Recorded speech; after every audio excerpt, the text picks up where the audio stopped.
কৃষক card by নাও এর মধ্যে অনেকেই শুনেছেন, অনলাইনে বিভিন্নভাবে, ফেসবুকে বিভিন্নভাবে দেখেছেন। কৃষক কার্ড আমাদের কাছে যে অ্যাভেলেবল ডাটা আছে, সেই ডাটার মাধ্যমে আমরা দেখেছি বাংলাদেশে 1.5 কোটি সরাসরি কৃষক আছে।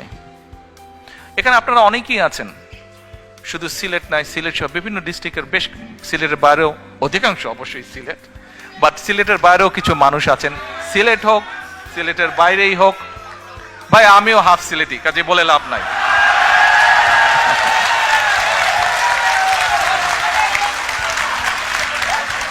আচ্ছা, বাংলাদেশে প্রায় 1.5 কোটি কৃষক আছে যারা সরাসরি কৃষক। বাংলাদেশে 1.5 কোটি কৃষক আছে। এখন এই কৃষকের মধ্যে আবার কয়েকটা ক্যাটাগরি আছে কিন্তু, প্রান্তিক কৃষক, ক্ষুদ্র কৃষক, মাঝারি কৃষক, বড় কৃষক। এখন এই 1.5 কোটি কৃষকের মধ্যে প্রায় কয়েক লক্ষ হবে বড় কৃষক, বাকি ম্যাক্সিমামে কিন্তু প্রান্তিক, ক্ষুদ্র, মাঝারি কৃষক।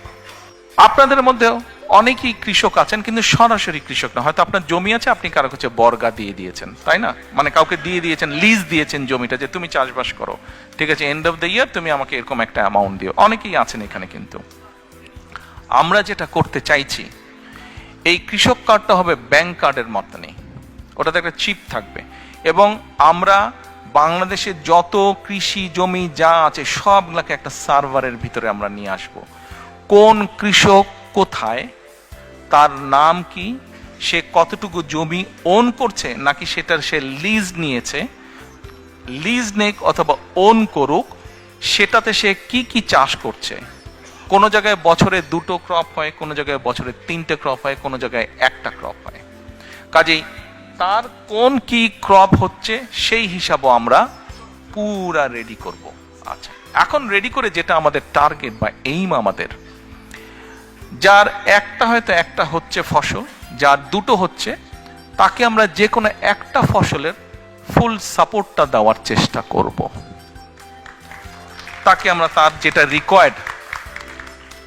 রিকোয়ার্ড সিড, ফার্টিলাইজার, পেস্টিসাইড, এই পুরা সাপোর্টটা তাকে আমরা দেব 5 to 7 years টাইম। এবং আমাদের রিসার্চ আমাদেরকে বলছে যে 5 to 7 years ধরে যদি আমরা এই সাপোর্টটা মোটামুটিভাবে কন্টিনিউ করতে পারি, তাহলে কৃষকদের যে অর্থনৈতিক মেরুদণ্ড, ইকোনমিক স্ট্রেংথ, এটা স্ট্রং হবে। আজকের যে ক্ষুদ্র কৃষক হয়তো সে মাঝারি কৃষক হবে, যে প্রান্তিক কৃষক সে ক্ষুদ্র কৃষক হবে। যদি নাও হয়, অন্তত তার অবস্থার পরিবর্তন হবে, তার প্রোডাকশন বাড়বে। আমরা এই যে প্রায় পত্রপত্রিকায় নিউজ পড়ি যে এই দ্রব্যের দাম বেড়ে গেছে, নিত্য প্রয়োজনীয় ওই দ্রব্যের দাম বেড়ে গেছে। দেখুন, বাংলাদেশের মানুষ জনসংখ্যা প্রায় 20 কোটি প্লাস মাইনাস মিনিমাম। এই জনসংখ্যাকে যদি আপনার ফুড সাপ্লাই দিতে হয়, আমাদেরকে অবশ্যই আমাদেরকে এগ্রিকালচারের প্রোডাকশন বাড়াতে হবে। আমরা এগ্রিকালচার প্রোডাকশন যদি না বাড়াই, কোনোভাবেই কিচ্ছু করা যাবে না। আচ্ছা, এর মধ্যে আমাদের আরেকটি প্রোগ্রাম আছে এই কৃষক কার্ডের ভিতরে। 10টা ফ্যাসিলিটি আমরা দেব। যেমন অনেক সময় বিভিন্ন জায়গায় বন্যা হচ্ছে, বিভিন্ন জায়গায় দুর্যোগ, বৃষ্টি, ঝড় হচ্ছে। আমরা এর ভিতরে এক ভদ্রলোকের সাথে কথা বলছি, বাংলাদেশি ভদ্রলোক।